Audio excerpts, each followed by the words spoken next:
Hey wrestling fans, it's Shawn from the Scumbags Wrestling. Have you checked out our latest t-shirt design? It's inspired by our friends over at London Comic Con. Nigel Lewis of NCL Studios came up with this amazing design of a comic book cover. It features 22 stars of the Ontario independent wrestling scene, including Cody Deaner, Jody Threat, Casey Spinelli, Tyson Dukes, Brent Banks, Tarek, Sebastian Suave, Halal Beefcake, graduates of the Tyson Dukes Wrestle Factory, and many more. You can get your t-shirt for just $30 or buy the poster for $15. Proceeds from this sale are going to go to Sick Kids Hospital in Toronto on behalf of Steven's Wrestling Journey. Steven's an 8-year-old fighting Chiari malformation, and they're searching for a cure. You can contact me either through our Facebook page, Scumbags Wrestling, or email me at scumbagswrestling@gmail.com. Get yourself a great t-shirt with an amazing design and help a wonderful cause at the same time. So contact me today and get your shirt or poster.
If my mic was on. Hey, ladies and gentlemen, boys and girls, this is Fantasy Warfare Tournament. My name is Chris Maloney, of course, of Thursday Night Throwdown, as well as CWN. I'm taking this time to be on the show by myself just for a couple of seconds to say, hey, everybody, happy Canada Day. I'm actually producing this one, so you'll see me in between. But we're recording June 30th, but this is going to launch on YouTube on actual Canada Day, so 6 p.m. So for anybody who's watching, thanks. Take care, guys. Happy Canada Day. And that's not bad. I haven't had that in a while. Bring on my co-host for tonight. So number one, we've got Shawn Bates of the Scumbags of Wrestling. Shawn, how was your date night, by the way? Yeah, it wasn't too bad. A few hiccups while I was commenting on your show just to check in. So yeah, that was a little rocky moment, but we had an hour before the show started at 9:30, so it is what it is. But we saw Grease and then came home early, partway through Ferris Bueller because I had to work in the morning. Man, if the two movies that you're gonna watch, Ferris Bueller's Day Off should be the one. Grease should be like, yeah, I've seen it once, that's it, done. But to each their own, I'll put it that way. So, like I said, Canada Day, you will see a Canadian theme behind us throughout the whole entire show. So we've got Bret Hart right there with Canadian flag. Somebody who was in your place on Thursday was Mr. Stephen O'Neill, rocking all the Canadian gear and the Scumbags of Wrestling, the new shirt there. How's it fit in there, Stephen? I got one that actually fits, so I didn't have to wait for a second one. He likes me. Who likes you? Shawn because he ordered the right size. He didn't give me. All right. What's 2 weeks later, and we're still knocking Shawn on that one. But Yeah, that's a permanent rib. yeah, I had to go Canadian theme. I almost wore the shirt. I might during the while you guys are doing your thing go switcheroo or whatever. But what is that? It's a Canadian hat. Canadian flag. Oh, okay. Graphically on the side. The only thing I have here in Toronto. Everything else is in London. Well, I'm rocking the Raptors. I'm rocking the Senators. I got a Canadian flag behind me, Molson Canadian hands. And then we go to Niagara Falls here with Mr. Chris Jones. Jones, how you doing? So I would choose Grease, even though I like the other movie better. But Grease has a kick-ass soundtrack, so I'd rather be stuck with that on an island. And once again, to each their own for the second time this show. But we go from Happy Canada Day into this, why everybody is here watching tonight. So Fantasy Warfare Tournament, Greatest World Champions East Bracket. Like I said, I'm going to take off in a couple of moments. Just let Shawn host the show and go toe-to-toe with Steven and Jones. But what I'm going to do right now is I'll get rid of this graphic here. I'm going to go back and we're going to play the who's coming up for this South bracket. Some of the matches are tough. I feel bad I'm not going to be part of Muda. So, Jones, for me, voting for that guy last week, you got to vote Muda. Actually, I have Muda to win it. Okay, well, there we go. Wow. So, Muda's going to be... When I look at everyone that's on here and what they've done, it's like it's tough to pick anyone over Muda because 50 years in the business. I mean, crackers. Yeah. I can't. A lot of great names. But that could change. I could just change my mind. Yeah, the spontaneity of this tournament. But like I said, guys, I will get into who's in this one here. 8 matches, 16 guys. But yeah, I'm for Muda. So here we go, guys.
So, even though I love Muda, very tough brackets going on here. What I'm going to do right now, I'll just announce who's facing who, and then let Shawn take over the show and let you guys have at it. But, I mean, we've got CM Punk taking on Terry Funk, so Punk versus Funk.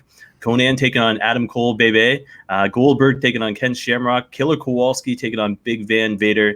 Bob Backlund taking on Steve Austin. The Great Muda taking on Dory Funk Jr., and that is a toughie. Nigel McGuinness taking on Kurt Angle, and El Tuxano Jr. taking on Rugged Ronnie Garvin. So those are those picks. I will be providing comments in the intermission, much like Jones was last week. But, guys, I'm going to sign off. I'm going to let Shawn take this over, and have fun, guys. Thank you, Chris. We'll see you in just a little bit. So, guys, it is bracket number 3. Already advancing in bracket number 1 was Chris Jericho, Canadian. Bracket number 2 last week was Ric Flair. And this week, who's going to advance? We have one Canadian. Does he make it all the way? Who knows? We'll find out. But once again, I was not expecting to be hosting. But I plan to start off with CM Punk against Terry Funk, who is having a birthday today. Happy birthday, number 76 for the Funker, Terry Funk. Chris is saying that there's two Canadians. I must have missed who the other one is, but we'll get to who that is in just a moment. Oh, Ron Garvin is apparently a Canadian as well. So thank you, Chris, for correcting me. But we're going to CM Punk, 41 years of age, taking on the 76-year-old Terry Funk. Now, Punk debuted in 1999, retired currently in 2014. Who knows what's going to happen? You never say never. He's still young enough to come back. For world titles, he held the ROH title, ECW WWE version one time, 3-time world champion, 2-time WWE champion. He also held the Intercontinental title, won Money in the Bank twice, even had the OVW championship before being brought up to the main roster-ish, if you want to consider ECW as part of the main roster. As far as PWI accolades go, he had the feud of the year in 2011 against John Cena, match of the year against John Cena at, I believe that was Money in the Bank. Most popular in 2011, but most hated in 2012. So quite the year that he had going from most popular to hated. And then he was Wrestler of the Year both those years, 2011 and 12, and number one in the PWI 500 in 2012. So that's CM Punk in a nutshell right there. Then you got Terry Funk. He debuted in 1965, before any of us were born that are on this show. And as far as retirement goes, that's still yet to happen. Like, there's no official retirement date on him because he's retired so many times and come back so many times. Even if you go back to Beyond the Mat, he was retiring on that show, and that was in the 90s. So, yeah, kind of crazy. But the interesting parts for him is he was NWA Florida champion one time, 2-time ECW champion. I believe he was their first ever ECW title holder, the original ECW, that is. He was a JCW, Juggalo Championship Wrestling heavyweight champion, one-time USWA, but he's a 15-time tag team champion. So most of his stuff, as much as he's legendary, is in tag team with his brother and the one time with Mick Foley. He's in a whole lot of Hall of Fames, including the Tokyo Sports Lifetime Achievement Award he got, Stampede Wrestling, St. Louis Pro Wrestling Hall of Fame, Hardcore Hall of Fame, WCW, NWA, and WWE Hall of Fames.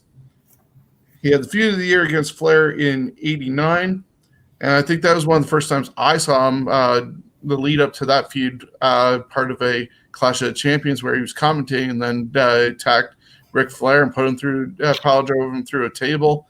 That was almost unheard of in that era. And then he got the Inspirational Award in '97 and Wrestler of the Year in 1976, the year I was born. So he's been around a long time, but comparing sort of what he's done, and we're talking about the greatest world champions, for myself, I have to put CM Punk advancing over Terry Funk. Sorry, Terry's not getting a birthday present from me. You did an advancement, but I'm picking Punk. Steven, your pick. Well, you missed a little bit about CM Punk. He's also an ROH world champion. This is a no-brainer for me, especially I love Terry Funk. It's CM Punk for the win. And Jonesy. For me, it's Terry Funk all the way. CM Punk didn't have a very long career. Terry Funk's career is much longer, much more important belts in my mind that he held and when he held them. CM Punk was a flash in the pan when it comes to WWE. He could have been a lot more. And one reason why CM Punk would not get my vote is because he took his ball and went home. He went all the way home is what he did. He's a great wrestler. I wish he'd come back, but to me, it's the first injustice that's been done tonight is the Funker, who is tough as nails, is taken out by a guy who who left the business because he wasn't happy, which is fine, but then he bitched about it constantly. I think he's come to terms with it now, but to me, it's Terry Funk. Yeah, well, I would agree with you on the reasons for Punk leaving, but he also had legitimate reasons with the whole injuries. If what he said in the court cases against WWE were true, and his legit reasons for going. But when we're talking about greatest world heavyweight champions, and Terry's greatest thing is yeah, but possibly being CM a Punk number and one a lot of these guys like CM Punk and that held him in the days where anybody would get him. Yes, he held it for a long time, but when he first got it was the cheesy Money in the Bank. And I mean, to me, guys like Terry Funk and that hold a lot more weight as far as a champion, and the fact of like Terry Funk traveled with that NWA belt. Yes, he didn't hold it for He long. did not but, have the NWA championship. Yeah, he never held the NWA World Heavyweight Championship. yes, he did. At least according to anything I've ever watched. NWA Florida. That's the best he did. Well, no. He won. He actually did win the big one. If you look it up, he won it. He didn't hold it long, but he did win it. In fact, they even say that on old WCW TV when they mention former champions. Terry Funk is one of them. His biggest accolades, though, were 15 tag team titles. Because he was for NWA, I believe he won it because his brother didn't show up for the match. So he was the one that won it that night, and then he dropped it not too long ago after that because he was a transitional champion. But hey, I understand why you guys give it to CM Punk. But oh well. As a condolence for you, though, Chris, on your pick, if Chris Maloney had been in this and one of Steven or myself out, or we had Clarence, who unfortunately was not able to join us due to but he would have picked CM Punk. The other guy would have picked CM Punk over Terry. Clarence might have picked CM Punk, yeah. But Chris Maloney did pick the same as you. So it's unfortunate just with our odd numbers, but we're going to move on. There you go. He lost it. He lost it the Harley race. Terry Funk did the NWA title. So it was a very brief thing because I didn't even see it on his Wikipedia list. So December 10th, 1975. So it was definitely very short-lived. Hey, he was the first ever ECW champion. But we're moving on to Conan taking on Adam Cole. So, Conan. You're going to hear a lot of Mexican. He's a one-time CMLL World Heavyweight Champion. One-time AAA World America's Heavyweight Champion. IWC World Heavyweight Champion. Latin LAWA Heavyweight Champion. GCW World Heavyweight Champion. And World Wrestling Council Universal Heavyweight Champion. And then there's Adam Cole. He has won. Sorry, my computer was broke. PWG World Heavyweight Champion. 3-time ROH World Heavyweight Champion. He's the current reigning NXT World Champion. He's won numerous other championships all over the world. I'm going Adam Cole because Conan only won championships in Latin America. When he went to, yes, and Adam Cole's only 30. Conan's never held a world championship outside of Latin America. His resume just doesn't hold water to Adam Cole. Adam Cole has won world championships wherever he's gone. And yes, Chris is putting Conan is similar to Jerry Lawler. Yes. To me, Adam Cole has world championships. He took the NXT world championship and took it to another level, which I didn't think was possible. A 3-time ROH World Heavyweight Champion. By far, it's Adam Cole. For me, it's Conan. Adam Cole has never won the big one. He's won all small ones. NXT is small. NXT is small. That's big. We're talking big stuff here. He hasn't won WWE. He hasn't won NWA. He hasn't won any of those yet. Conan was the Hulk Hogan down there at one time. He was a huge baby face. Adam Cole, to me, 10 years from now, he would pass Conan in an instant. But the fact that he hasn't won any big ones, Conan's been doing it for 30 years. He's part creator of Lucha Underground.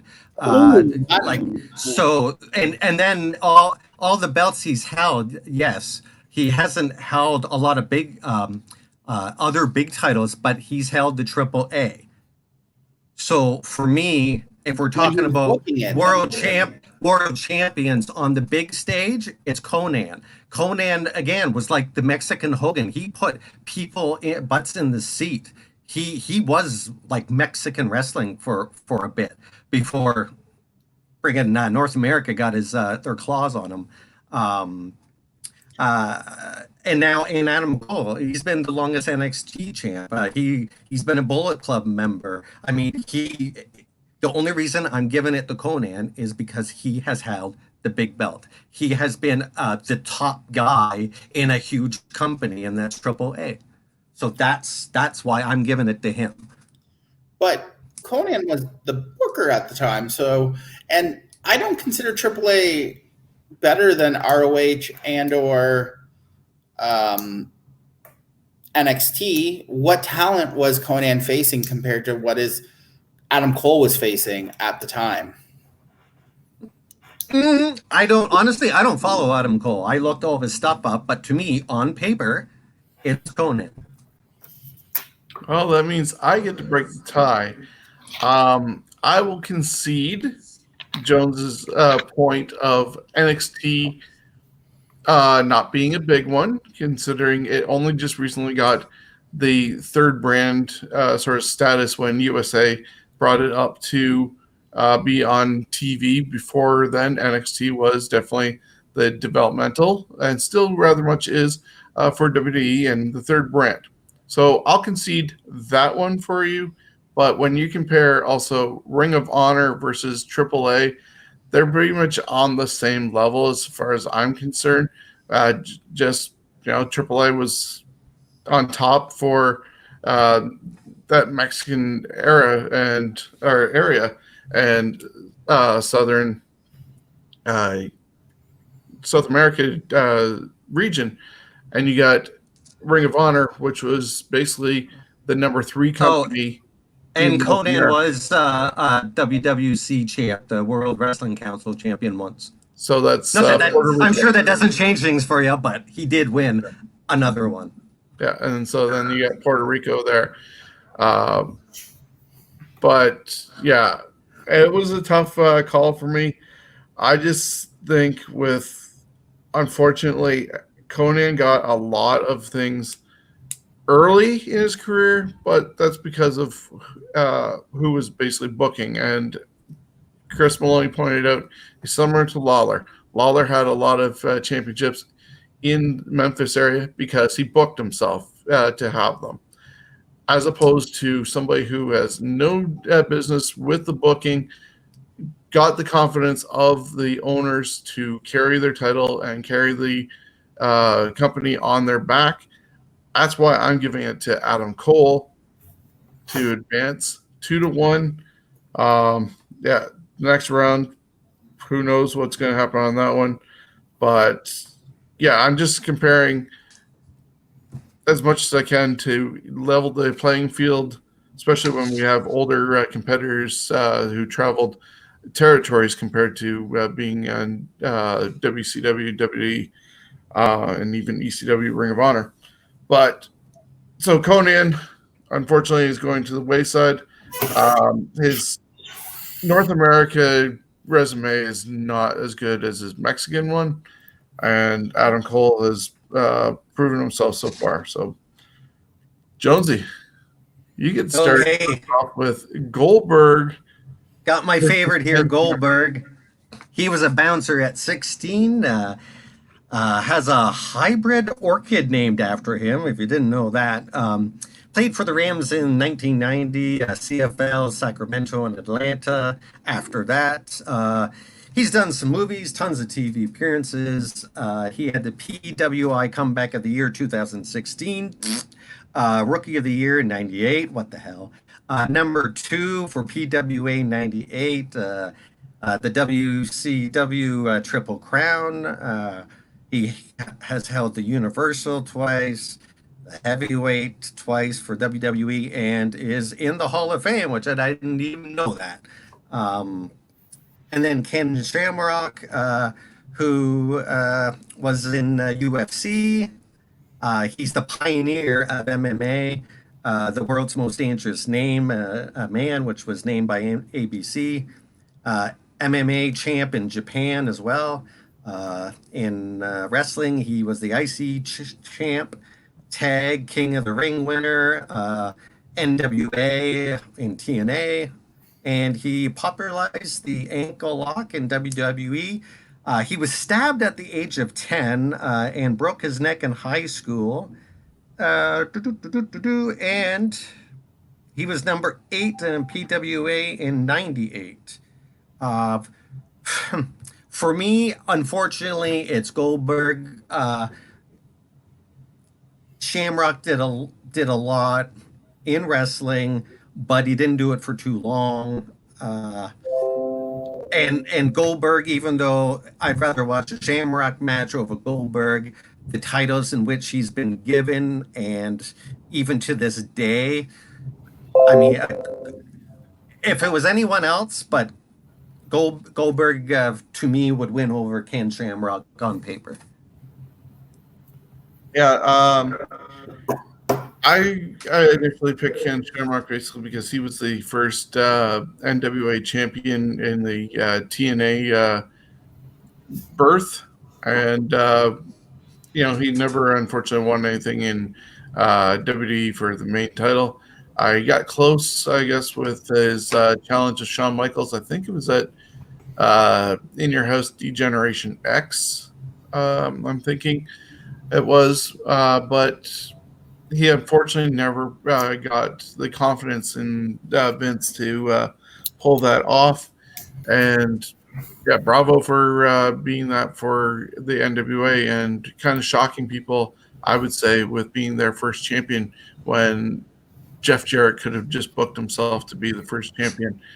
But I have to agree with you. Bill Goldberg, even though his numbers were quite padded on his journey to getting his first world title in the Georgia Dome against Hulk Hogan on a Monday Nitro, he still was given that rocket ship to do it, and not many people could beat Hulk Hogan, especially on free TV. And then everything else that happened after that, the loss of the title, a little sketchy on that one with the shock stick and Kevin Nash and Scott Hall. But Vince McMahon finally figured out how to properly deal with a Goldberg on his second and multiple runs after he returned, because his first run in WWE, Goldberg wasn't ready to, I guess, conform to the WWE style where the champion has to be somewhat of an underdog and fight from below and conquer. And that was not a Goldberg thing where he would prefer to do his 3 minutes and done, pay me, and let's get out of here.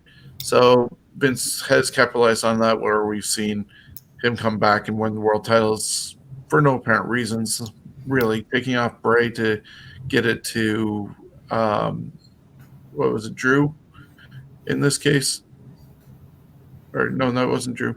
But however it worked out, at WrestleMania, they took it off Bray. Oh, sorry, to get it to Strowman. Yes. Thank you, Chris.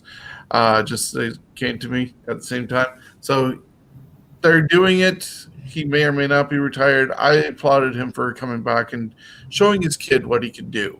At least I like that aspect of the father figure in him. But Goldberg is getting it so far. So, Steven, is it a sweep for Goldberg or 2-1? It's a sweep. Honestly, I wouldn't consider Ken Shamrock a world champion. I forgot he even was world champion. I mean, the Goldberg's win over Hogan and the Georgia Dome still stands out to me. So it was a pretty easy decision here. So 3-0 Goldberg on this one, which kind of surprised me, Jonesy. I really thought you were going to go Shamrock. I'd like to, but Goldberg has too many damn belts. We got a comment from Chris Maloney saying the North address their attack on Ken Shamrock up next. So I'm not sure what that means. On Impact, I mean, it's literally a third. Oh, okay. Yes, it is a third-rate TV show. Not even a second-rate. It's a third-rate TV show.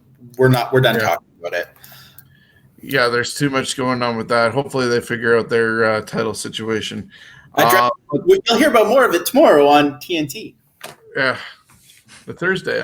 Oh yes, tomorrow because this is Wednesday. You ruined it.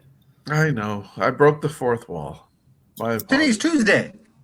Oh, Jonesy. Just move on to Killer Kowalski Vader.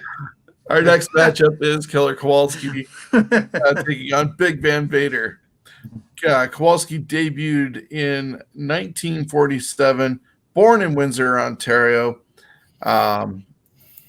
He retired in March of 2008, and oddly enough, died in August of 2008. So it almost makes you wonder if he should have even retired at this rate. He could have kept on going, or at least not announce a retirement and go. As for titles, he's one of those guys because of this time he was around. He traveled around to all the different territories. So he won things like the Atlantic Athletic Commission Heavyweight Championship one time, the NWA Central States title once, the NWA Southern Heavyweight Champion once, the NWA Hollywood Americas title once, NWA San Francisco Pacific title once,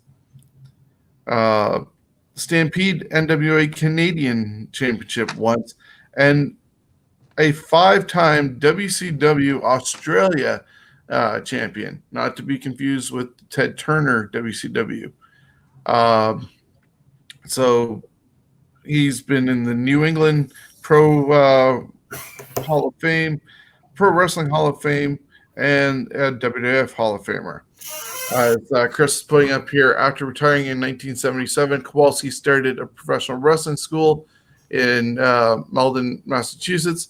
And, of course, some of his most famous trained stars include Big John Studd, Triple H, Chyna, Eddie Edwards, Kofi Kingston, Damian Sandow, Fandango, Brittany Brown, April Hunter, John Kronos, Perry Saturn, and Tommaso Ciampa. So a lot of huge talent came out of his school. Then you go over to Big Van Vader. He debuted in 1985. It was known as Baby Bull, Leon White in the AWA.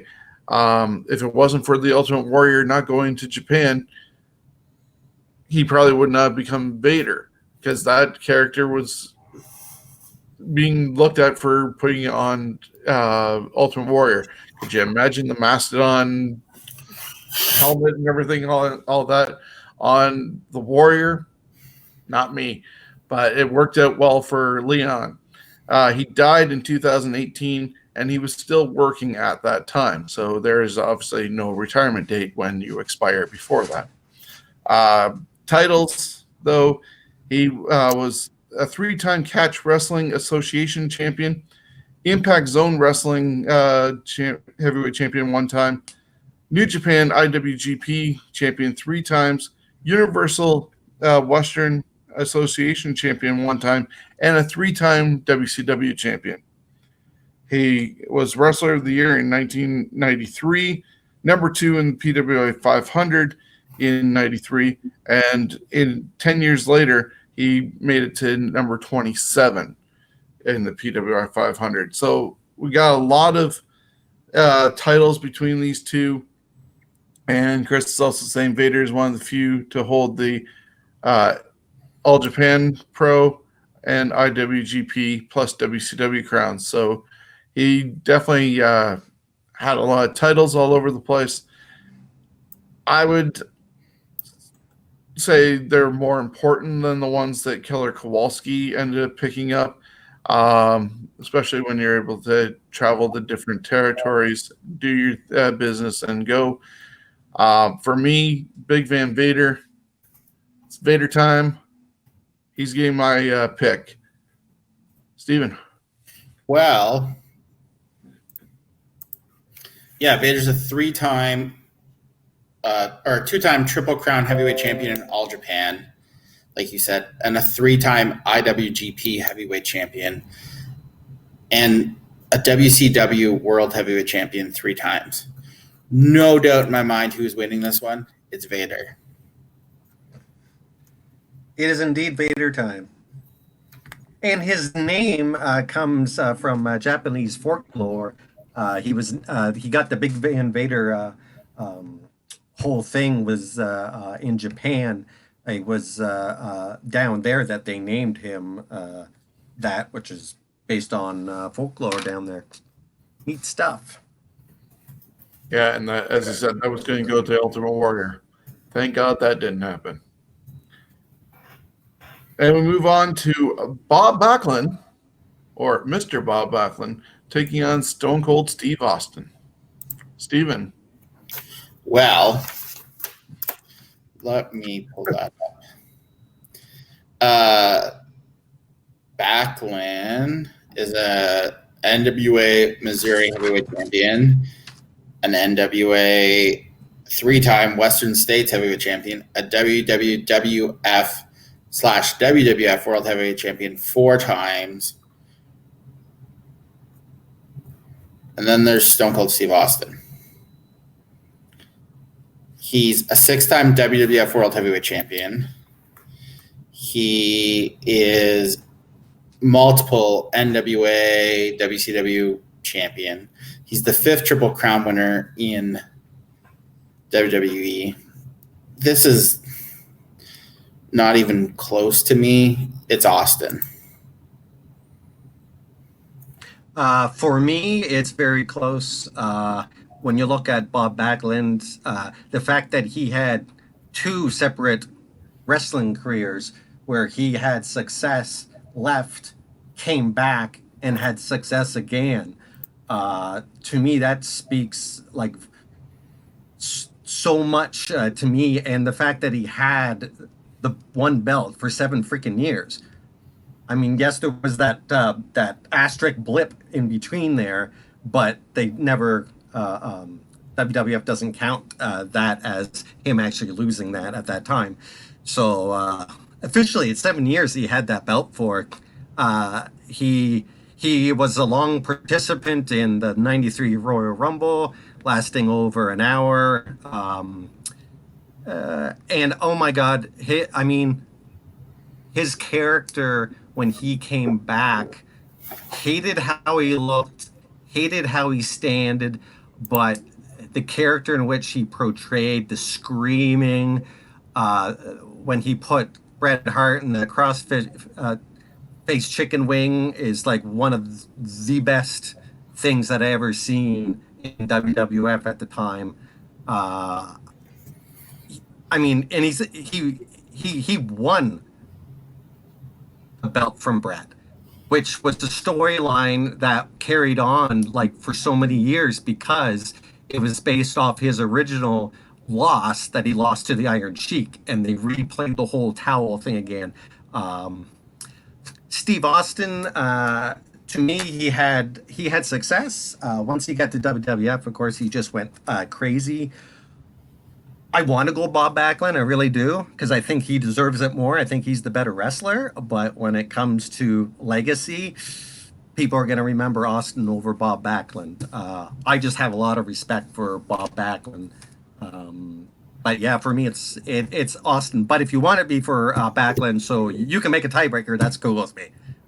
No, because it was going to be a clean sweep with Steve Austin, I would say, because as you definitely pointed out, Chris, the legacy between the two.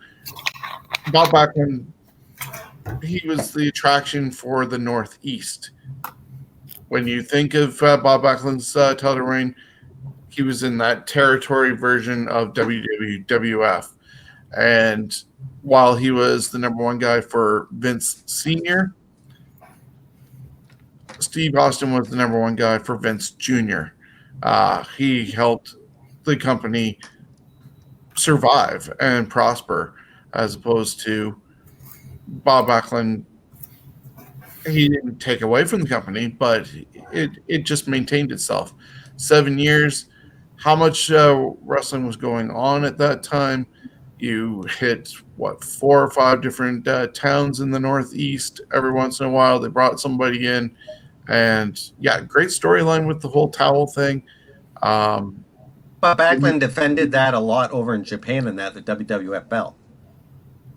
Yeah, so you'd have to compare it for what he ended up defending at that time as well. When he came back in '93, nobody cared about him because even at WrestleMania 9, going against Scott Hall, he was the babyface and Scott Hall was the heel, but the crowd didn't want to buy into it at all. Yeah, for me, it's Steve Austin, definitely.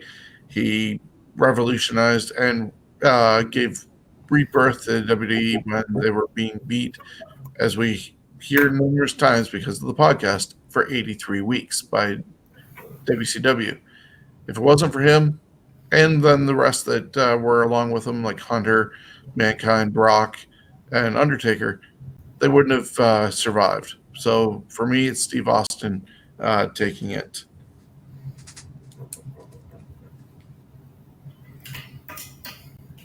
And that brings us to Me. You, Chris, Jonesy, for Muta versus Dory Funk Jr. All right, so Muta, he's one of the only two to hold the IWPG and NWA title at the same time. Muta would, this is out of order, but he represented the NWO. He actually didn't get his the Great Muta character until years into his career. A lot of times he just wrestled as himself. He's been in just numerous amount of stables. He's triple crown champ, world tag 5 times, NWA, like tons of NWA tournaments he won, Battle Bowl. I mean, his list just goes on. The G1 he won in 97, 98, and 99. Tons of matches of the year. PWI number 3 in 2002. And the guy, just as far as I know, is retired. And he's the creator of the move The Shining Wizard.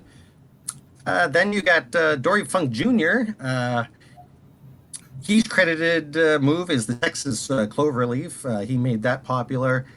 He's the second longest NWA reign at 4 years.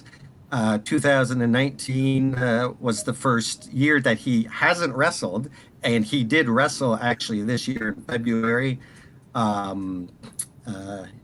Let's see. Of course, he's one of the main guys that created the Funk Conservatory, which has set out just tons and tons of wrestlers: Jeff and Matt Hardy, Christian Cage, Lita, Angle, Edge, DiBiase, Test, and the list goes on and on and on. For me, it's the Great Muta.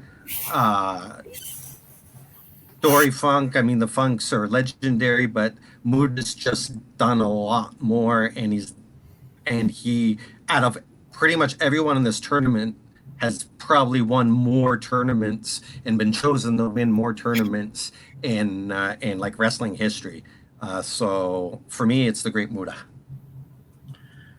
Well, I'm going to go with the Great Muta as well.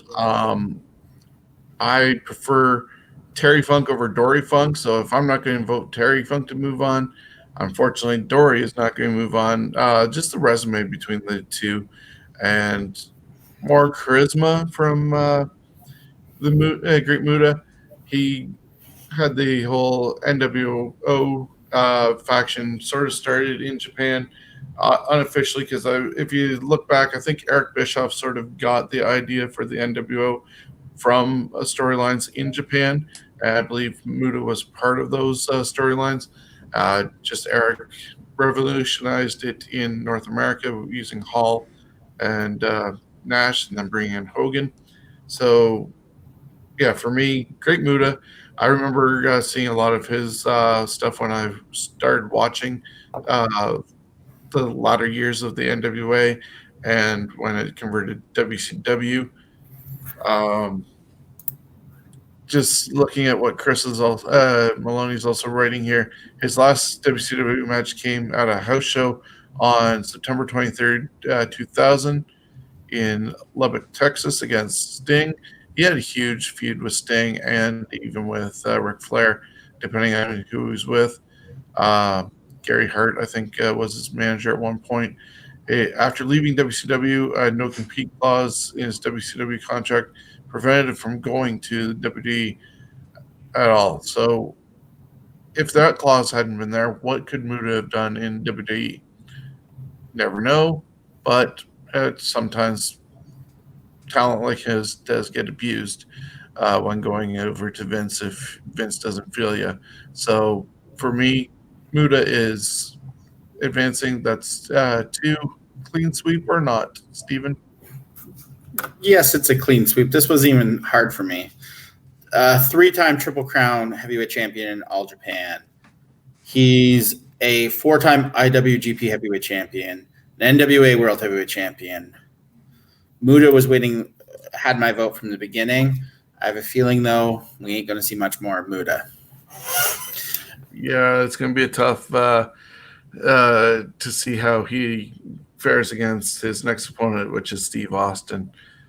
Any other different draws? Never know. But we still have to talk it out and see what actually does happen. There could be a surprise. Yeah, never know. Next up is Nigel McGuinness taking on the Olympic hero, Kurt Angle. Many people may or may not know Nigel beyond his commentating for WWE when he got brought in for the NXT UK commentary, and I believe also the NXT main commentary as well, not just the UK. But first time I heard him doing commentary was when they did the tournament a couple of years ago over in the UK, which it was Tyler Bate winning against Pete Dunne in the finals.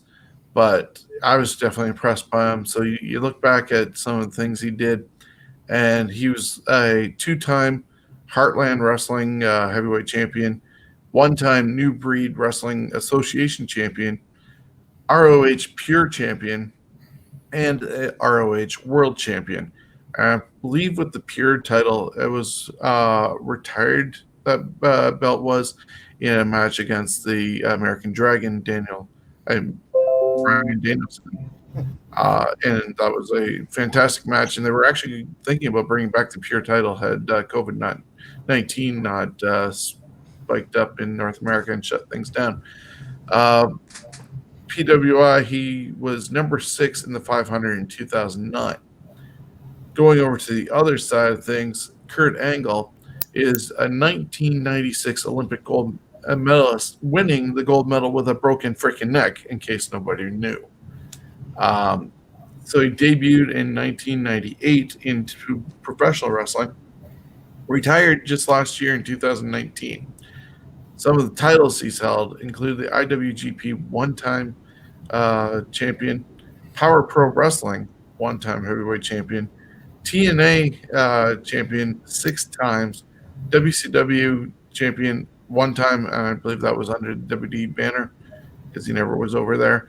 one-time WWE World Champion, and four-time WWE Champion.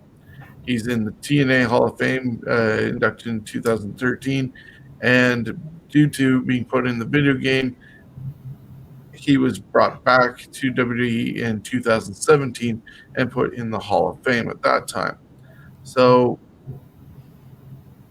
Nigel McGuinness put up against somebody else in this first round, might have stood a chance to get out of it, but he got Kurt Angle.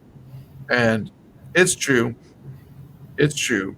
It's damn true. Kurt Angle, for me, is moving on to Steven.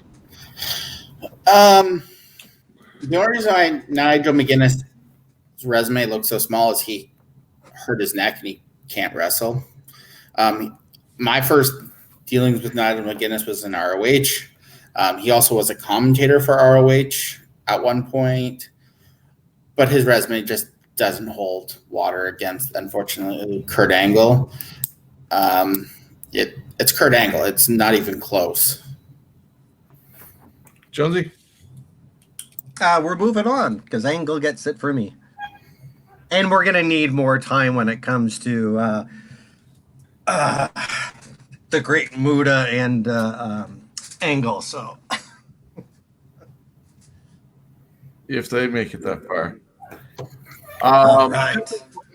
One thing, though, that Stephen said about the shortness of his Nigel McGuinness's career, WWE actually did a documentary that is available on the network, which they were able to get footage from Ring of Honor, I believe, and also where LC wrestled, I think, in the UK.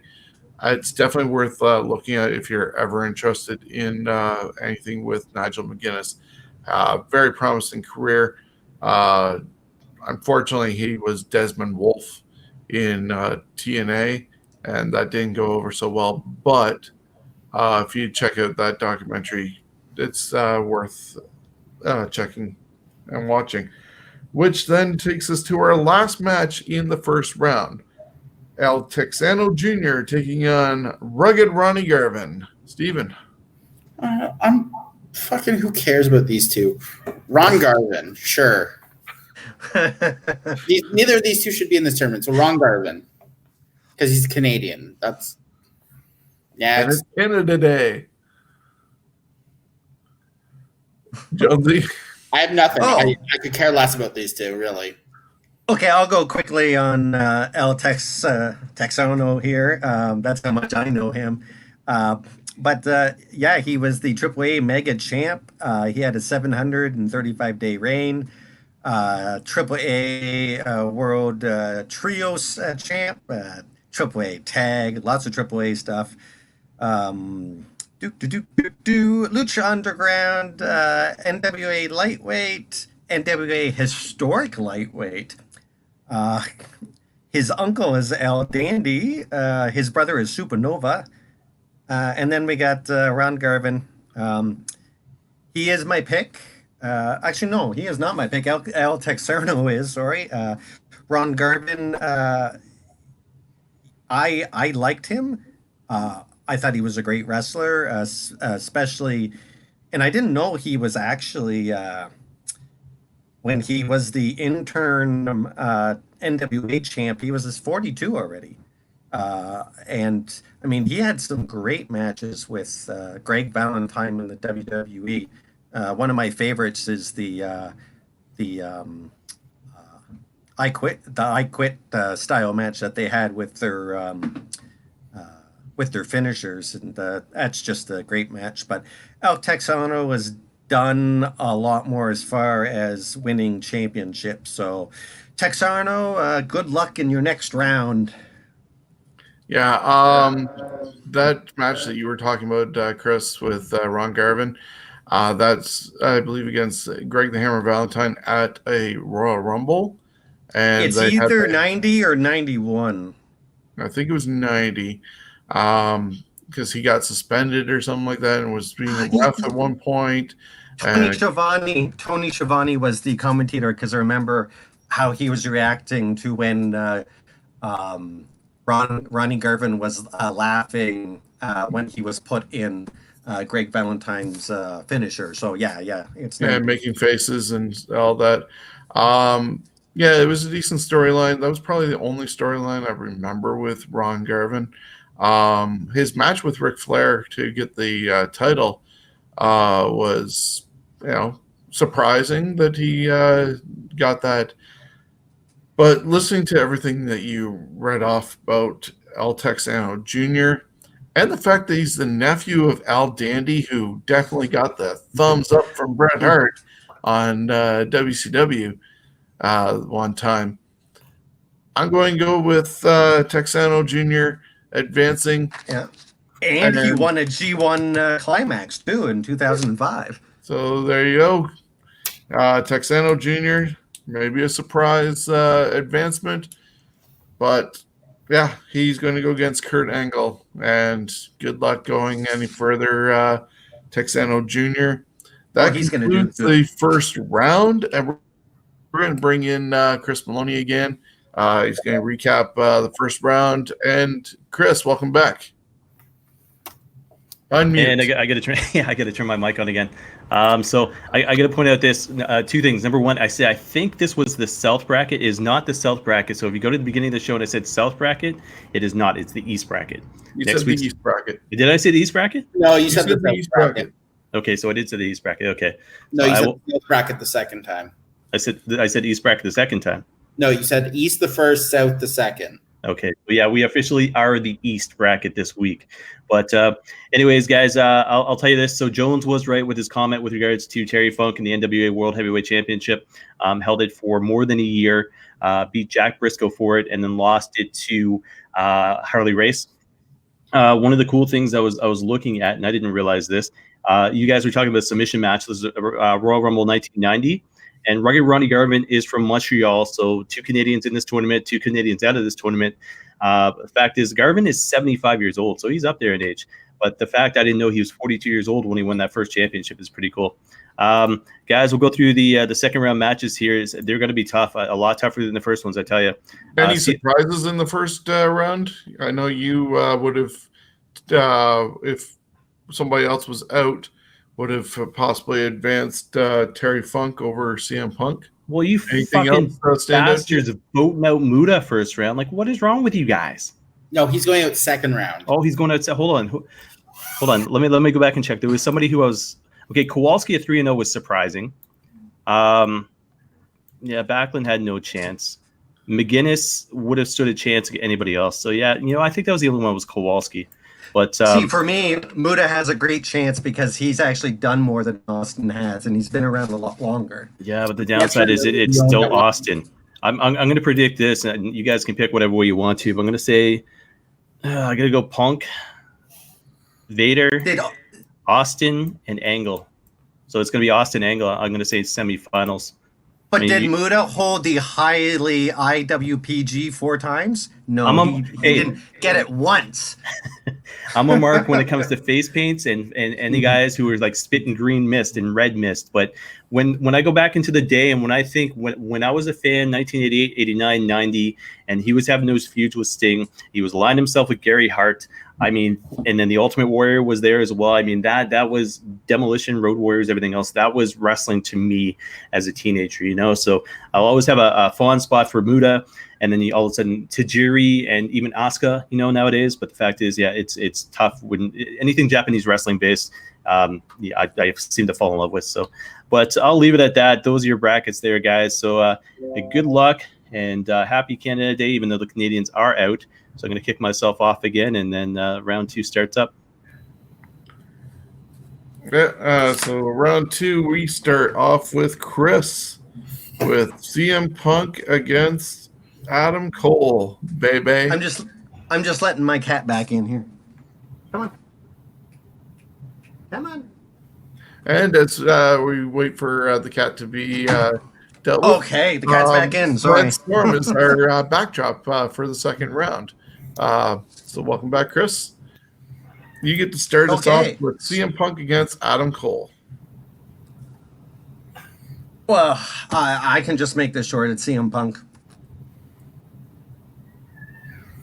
Moving on. Okay. Well, that was quick. Didn't have to wait for the cat then. Could have said that right from the start. So, CM Punk for me also is moving on. Adam Cole has a bright future ahead of himself. We said in the rundown that Chris was giving some info on. He's only 30 years old, and he's already held so many titles, represented Ring of Honor. NXT for over a year now has had him as the champion, and the matches he's gone through, especially with Gargano, and what's coming up, even next week on NXT, the second part of the Great American Bash, is title for title with Keith Lee. Now, whether that means the ending of his championship reign is yet to be determined, but he did hold it over that length of time and has now made it to meet up with Keith Lee coming up. He had the Velveteen Dream match just recently on the last takeover in your house. Leader of the Undisputed Era, but it's CM Punk. And just so much that he did, and the Summer of Punk. So for me, he's moving on. Steven, is it a sweep, or does Adam Cole get some props? Oh, he's going to get props, but he's not getting my vote, unfortunately. I think Adam Cole, if he faces a lot of different people in the second round, he probably moves on. But unfortunately, he's facing CM Punk. Cole just doesn't have the resume to go against CM Punk, unfortunately. 5 years from now, who knows? But I'm going CM Punk. Just the resume itself speaks for itself. So a 3-0 sweep for CM Punk, moving into the semifinals. And that takes us to Bill Goldberg taking on Big Van Vader. Wow. A lot of gold between these guys. I honestly, because of everything that one has done compared to the other, Vader will move on in my eyes to go. So, yeah, Goldberg had a lot of stuff going for him. He had the Hogan and the just answering a thing on the side, and Steven got to it first. But Goldberg came at a wonderful time when WCW was needing something to compete with WWE. But Vader, IWGP champion, All Japan, the Triple Crown, including the 3 WCW World titles. He went against Ric Flair. There was that big Starrcade 93 with Flair against Vader. For me, Vader advances, but I could get voted. Steven, who's your pick? Yeah, because I'm voting for Bill Goldberg. You're high, clearly. I'm voting for Vader because there's just too many championships there. Goldberg, flash in the pan. Legit champions. Yeah, there's just too much for Goldberg to even have a chance. So it's Jonesy? For me, it's Goldberg because we're supposed to go by what's on his resume, and what's on his resume and the championships that Goldberg has had and the main events that Goldberg has had. It's Goldberg. I don't like Goldberg. I don't. I think he's boring as shit. I think he's got a great character, but Vader would get my vote if I was going on more, not just emotion, but the fact that he's just a better wrestler. And I mean, he been in Japan, he's been everywhere, but because Goldberg has always been built up as this non-stop machine, and they still are doing it, and it's working for him. For me, he gets my vote, and it really doesn't matter. You think Goldberg is a better world champion than Vader? Yes, But no. Again, it's supposed to be what's on paper and what I've gathered on the guys, and again what they have done with these characters over the years. Goldberg beats pretty much everyone on here except for a couple guys that I don't think Goldberg beats. Because the problem is, if Goldberg did advance to this round, I don't think he's really been in any tournaments that we've seen him ever in. So the fact that if he made it past this round, he wouldn't make it past the next, even if he was facing like Ron Garvin, because he'd be too damn tired. And they wouldn't book him for 4 matches in one night because it'd take too long for him to get down to the ring. If they were having a legit tournament. Yeah. So again, for me, it Goldberg's the one that, if this resume, hey, you especially said on paper, so it's on paper. Yeah, Vader's the better guy, but Goldberg would beat him. Goldberg would beat Angle because of the way that they booked him. That's what I'm going by. I'm going by his resume and how he's been booked. Maloney's putting here that Goldberg made WCW, and I would he helped him big time to an extent with that, with the fact that people were getting bored and they needed somebody to counter the NWO.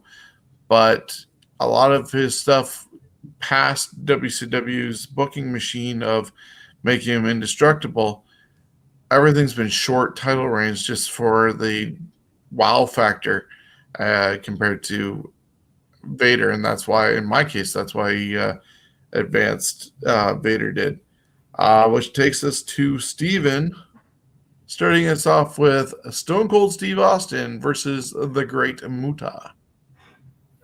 Don't get me wrong, I love the Great Muta, but you can't compete with Stone Cold Steve Austin as the greatest world champion. You just can't. So I'm going Austin. There's just, don't get me wrong, I love Muta, but there's just no competing against Austin. Austin is Stone Cold Steve Austin. He took this world championship that really was going in the shitter real quick, and he made WWF at the time a gold mine. So it's Stone Cold Steve Austin. Chris put here that Stunning Steve Austin took on the Great Muta for the United States Championship at Spring Stampede in 1994.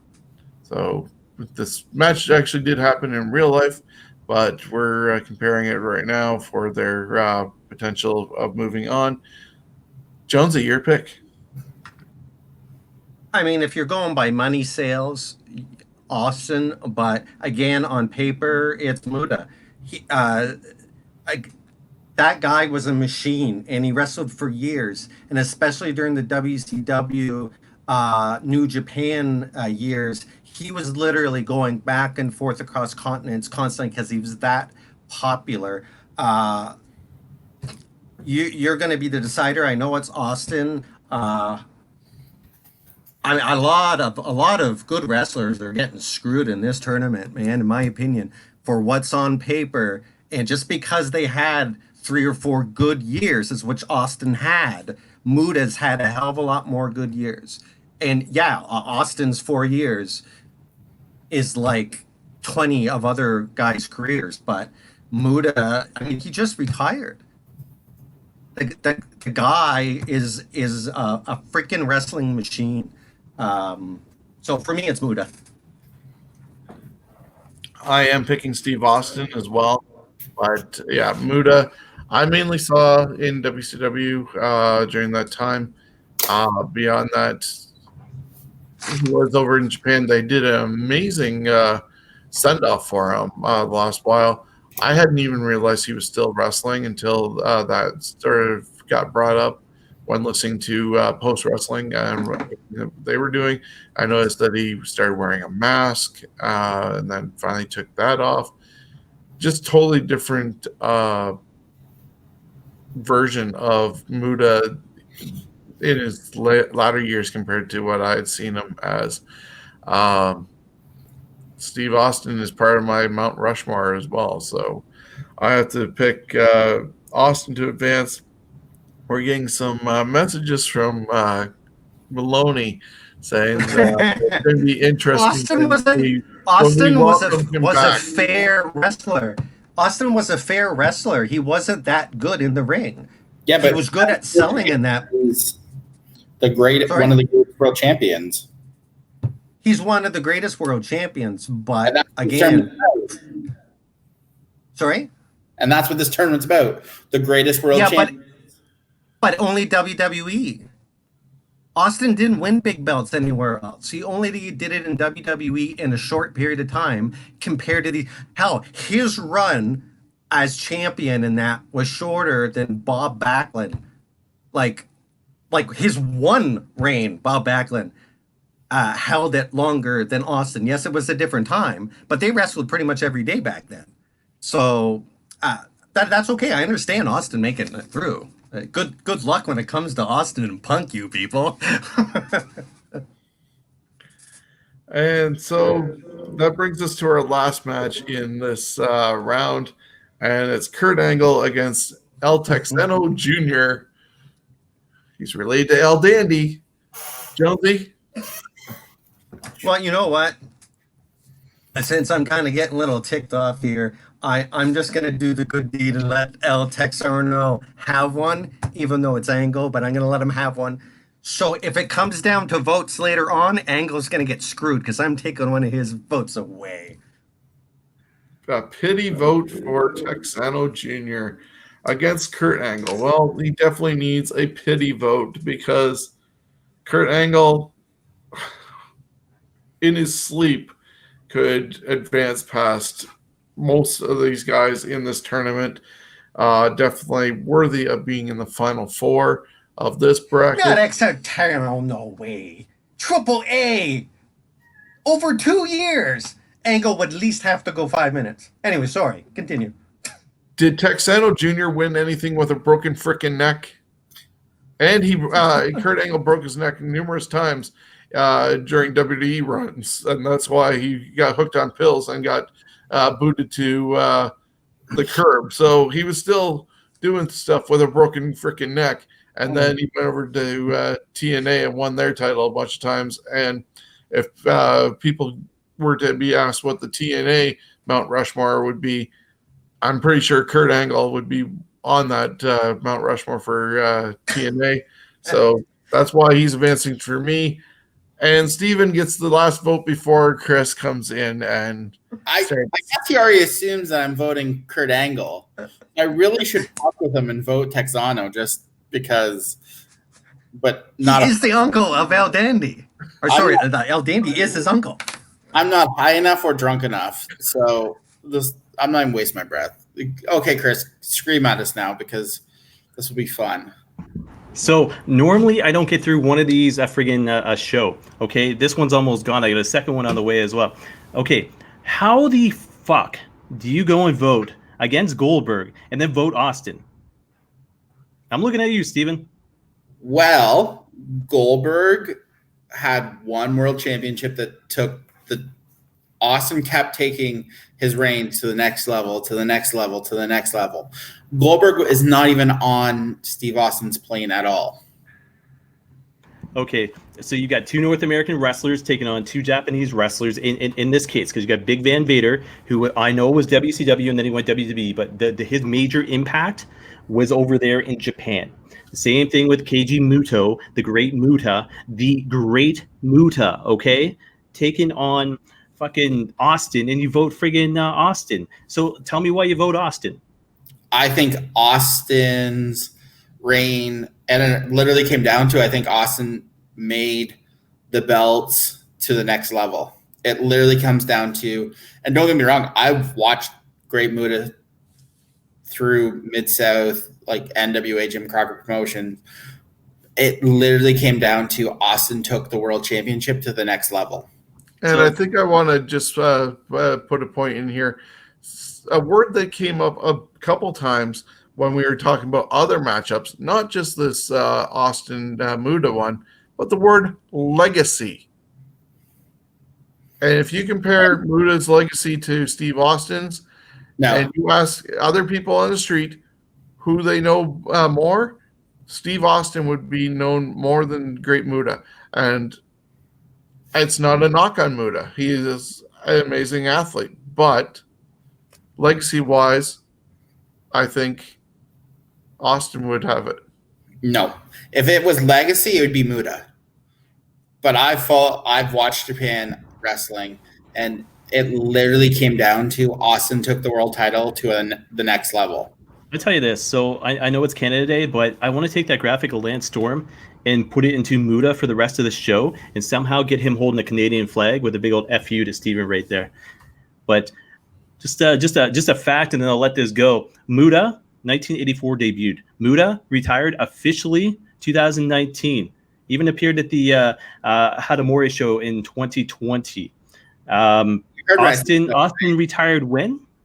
Yeah, but you heard what I said. If it was legacy, it'd be Muda. But I'm thinking world championships. It literally came down to Austin made the world championship higher than Muda. So I think when it comes down to it, you didn't stick your guns. You either had to go North American or you had to go Japanese, and you went a mix of both. So it'll be fun because next week I know The Rock is taking on Okada. So I want to see what your thoughts are with that one. What's that? That's an easy one. Oh, this is going to be interesting. We got to make sure we have a fifth because we're going to be on the show for sure. But guys, we got it set up, and I'll go back to serious for a sec. CM Punk taking on Big Van Vader. Steve Austin taking on Kurt Angle. It could go either way, in my opinion. I'm going to go, and just because I love this guy, I'm going to go Vader because of the legacy that Punk had, that he destroyed himself. And if I had to go Austin versus Angle, I'm going to go true athlete. I got to go Kurt Angle. So it'll be interesting. It could go the other way, though. It could go Punk versus Austin, two Heyman guys. So it'll be interesting. Okay, so thanks, Chris, and we'll check back in with you in just a couple minutes since we're in the semis. It's only two matches to go. CM Punk versus Vader is a tough call because of everything that CM Punk did. The number of championships that he had were ECW, WWE version, mind you. The 5 titles in WWE, Ring of Honor, but then you're also looking at Vader with his triple crown between All Japan, New Japan, and WCW. It is a definite tough call. I am a CM Punk guy, but Vader is getting the vote from for me to go on. Just the titles in itself, the meanings behind them compared to Punk's is Vader. Steven. Well, don't get me wrong. I love CM Punk. Love what he's done. I love him in ROH. But it's time. It's time. It's Vader time. There's too many World Heavyweight Championships to bypass. Vader, by far, has a longer, greatest World Championships over Punk. So, it's Vader. And Jonesy, your pick. See, you people confuse me. You say to go what's on paper, and you ignore that for some wrestlers, and other wrestlers you go to paper. I would have gone with CM Punk on this, and a lot because of what Steven and you have said about Austin. Personally, Austin didn't do a lot for that title compared to what CM Punk did. Austin did tons for the company. Like, if he wasn't there, I think they still would have made it, but it would have been a different landscape. But CM Punk, when he held that belt for so long, they went kind of back to the old days of how long someone holds it. And the fact that he could wrestle. Austin's a decent wrestler, but I don't consider him like when they called him the ringmaster, it's like, what are you talking about? The guy's not that good of a wrestler. He's everything else, but wrestling isn't one of them. I would have gone with CM Punk because of what his championship meant in WWE compared to Vader. I'd much rather have gone with Vader, but I was all ready to go with CM Punk, and then you guys. I'm I glad will you said admit- Vader. I would have gone, oh no. I'll admit on here I did have CM Punk right there, but after we were talking about what they've done career wise and the championships, yeah, I agree with you, Jonesy. Holding that belt for over 400 days, you got screwed with a appearance by The Rock just to set up Rock against Cena instead of allowing CM Punk to main event WrestleMania, which was one of his gripes about wanting to leave and walking away because he never got to main event a WrestleMania. And we were the last people. And we were the last people to see him. Yes, in Philadelphia, in Pittsburgh at the Royal Rumble, but I just went with the title reigns compared. And if we go back on one of the other episodes, a lot of weight was put on the IWGP Championship, and now magically that's not there. So, you'd say we're kind of wishy-washy on some stuff, but you can't praise the title the one week and then go meh the next. Oh, I've been praising that title all this show as well. In fact, Vader, one of the times he won the IWGP was in a tournament. And for a guy his size to survive a tournament, especially in Japan, where you have to get ready and then cool down, get ready again. And I don't know if you know, he also has an NFL ring for the one team he plays for because they made it close to the Super Bowl. And he only played 1 year, and he was on the team that was, I think came in third or fourth or something, but. The Rams. Ow. So that takes us to our second semifinal match. Stone Cold Steve Austin taking on the Olympic gold medalist Kurt Angle. Happened numerous times in WWE. It's happening tonight. Steven.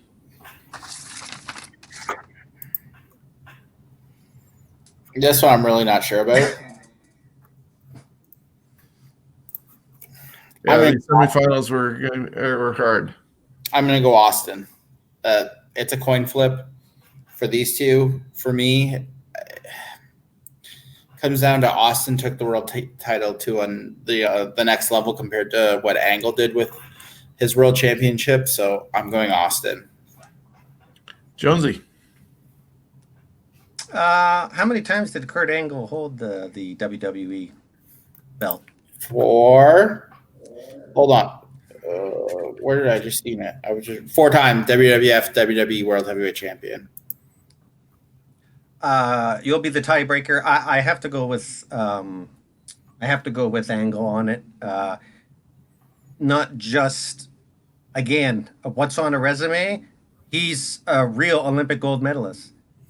If there's a guy that would in fact win this tournament, he's one of the guys. I mean, he's tough as freaking nails, and so was Austin.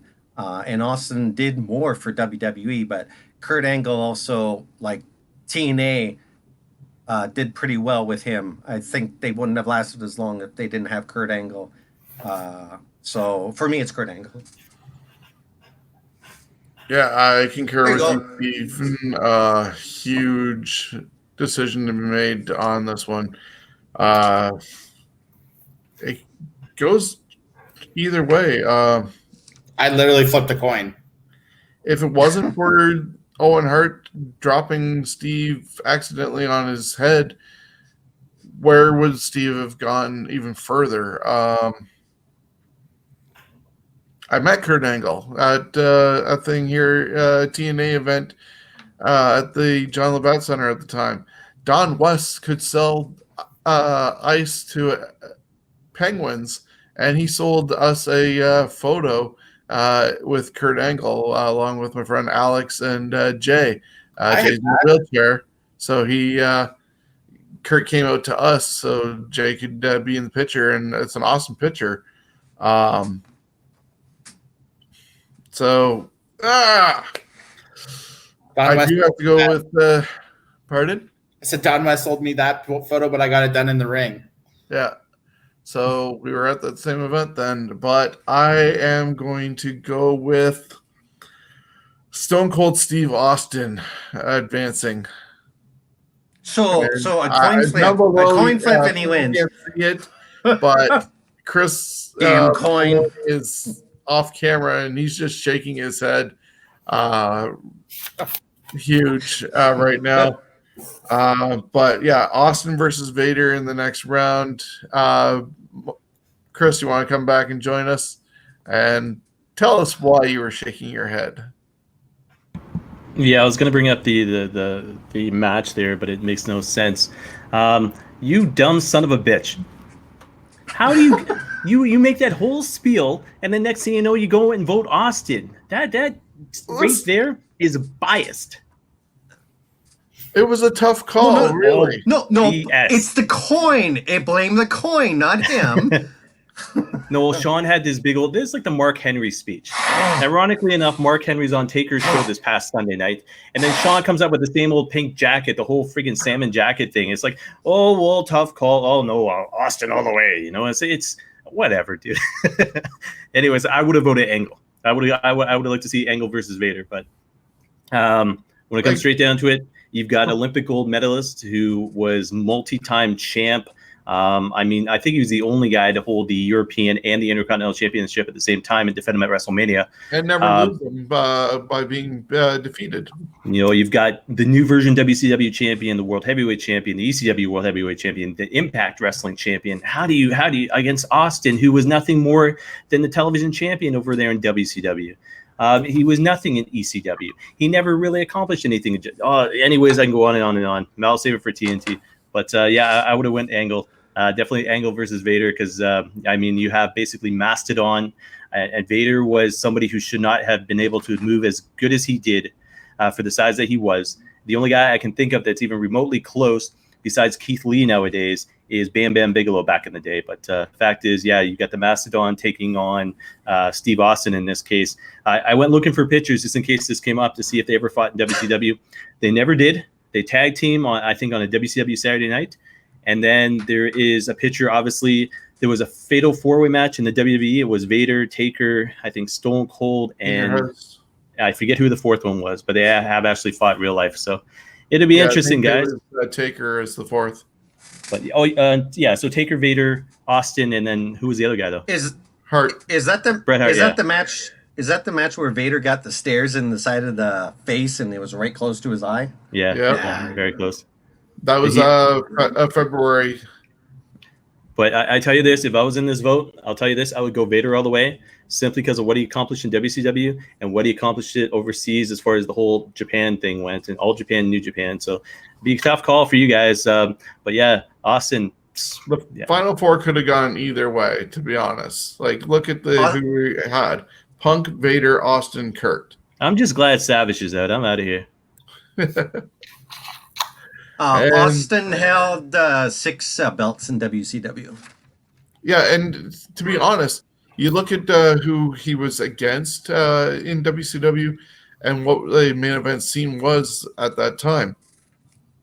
Hogan and Flair and Sting were the top guys when Austin was trying to do anything. He was held down as mid-carder, had amazing matches with Ricky the Dragon Steamboat, got over huge as a tag team with the Hollywood Blondes and Brian Pillman, and because they got over so well, they got broken up. Like, don't get over by yourself. Stop doing that. Stop getting over. Yeah, we don't want successful tag teams pushed down, and it was just like every time he turned around, he couldn't advance, and you wonder why. When he hurt himself, he didn't want to really come back and got FedExed his termination papers.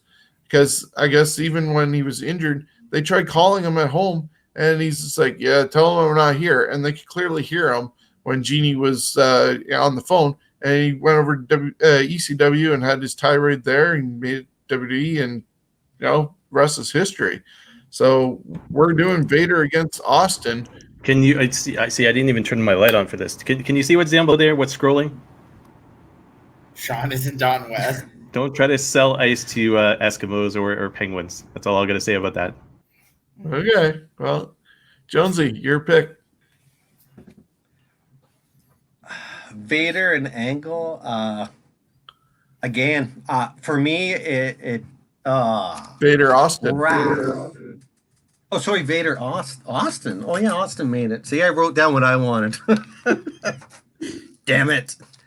So, Vader Austin. Ay. You kids. See, for me now, it's like, yes, Vader. He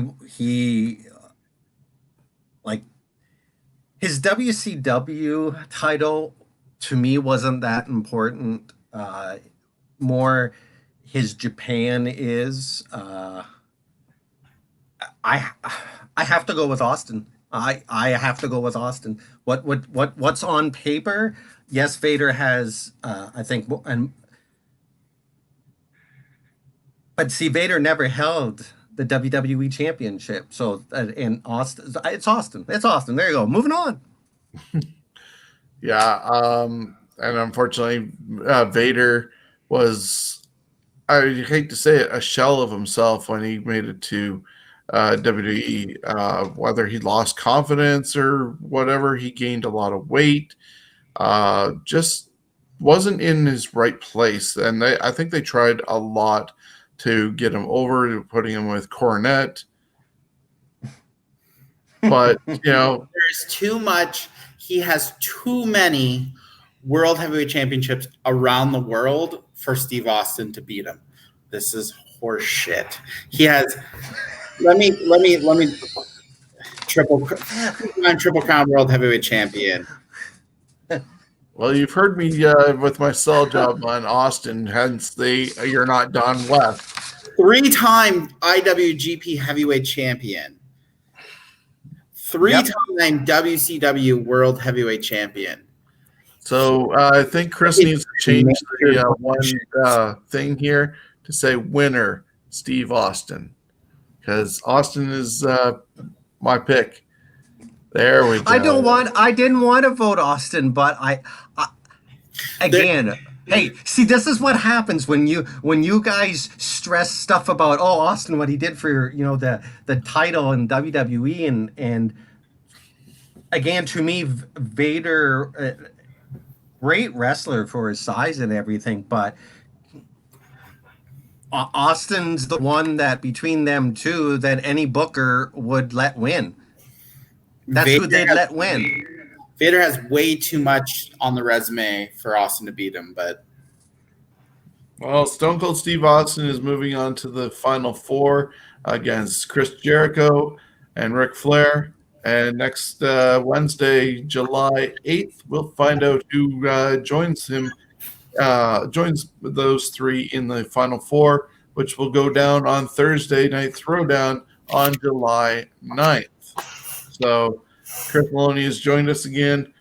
I'm betting you are not agreeing in the Austin pick, taking the whole tournament.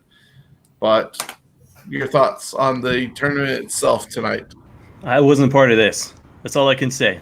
If I had my way, it'd be Great Muta in the Final Four. Hey, have you seen so many different heel turns when it comes to voting? I think we all did it at some point. Well, yeah. So heel turns, flips the coins.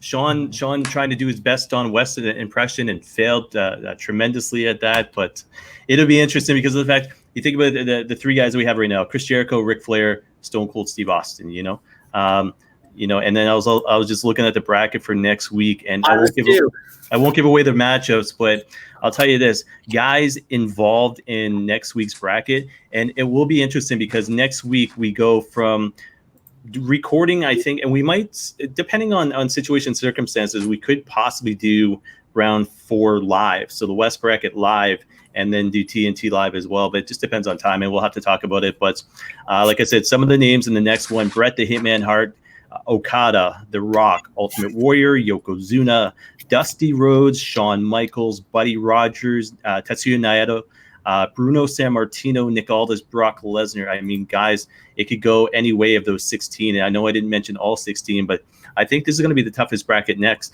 or the toughest bracket yet.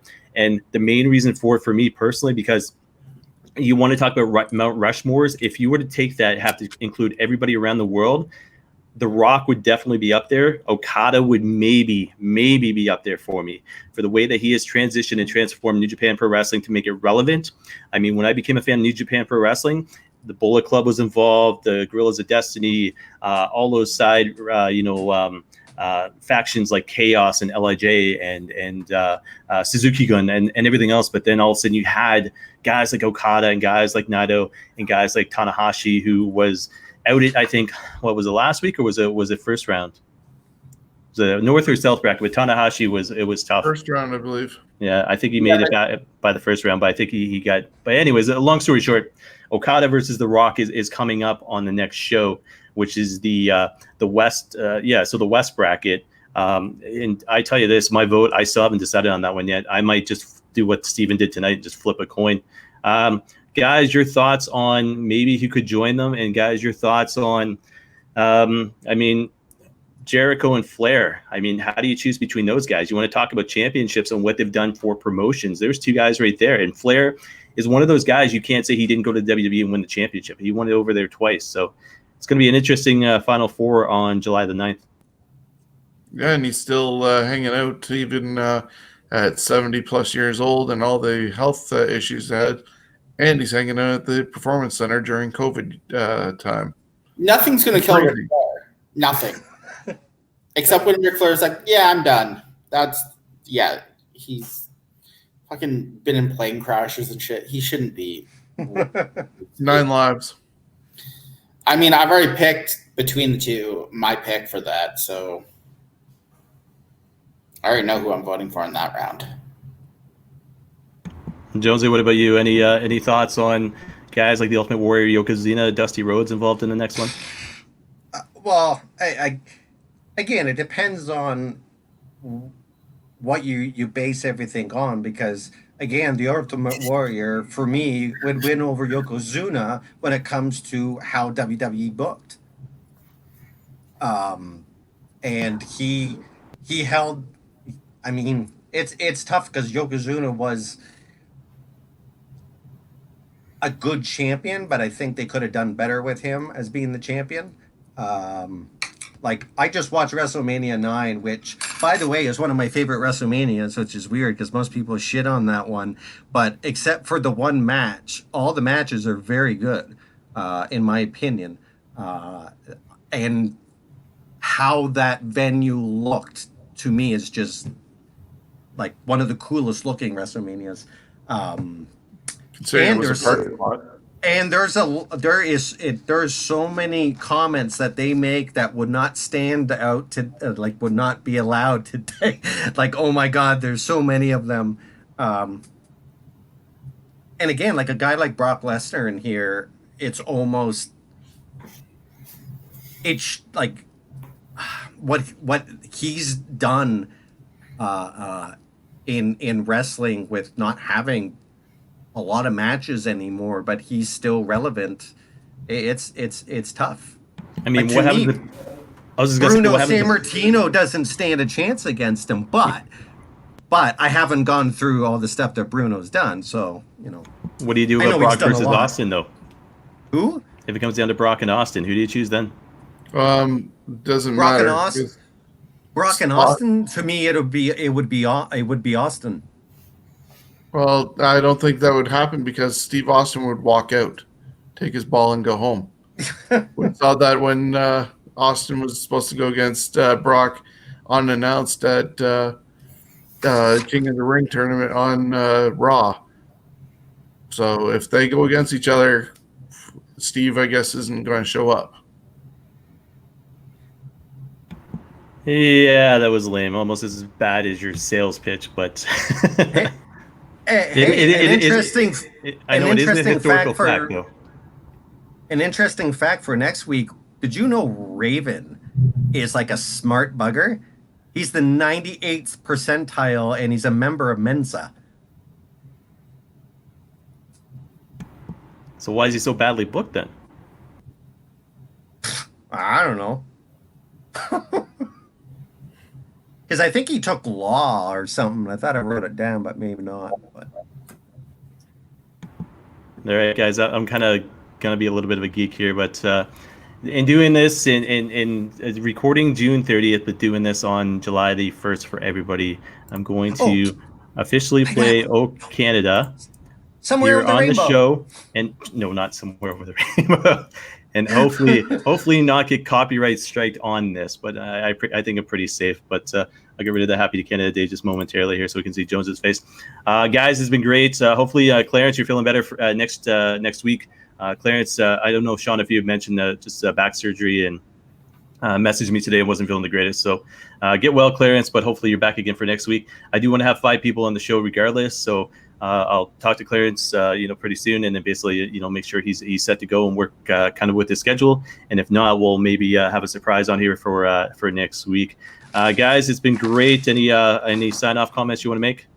Nope. Have a great Canada Day, and we'll see you next week. Have a great Canada tomorrow on TNT. Yeah, I feel dirty for voting for Austin in the end, but you should. All right, guys. Happy Canada Day.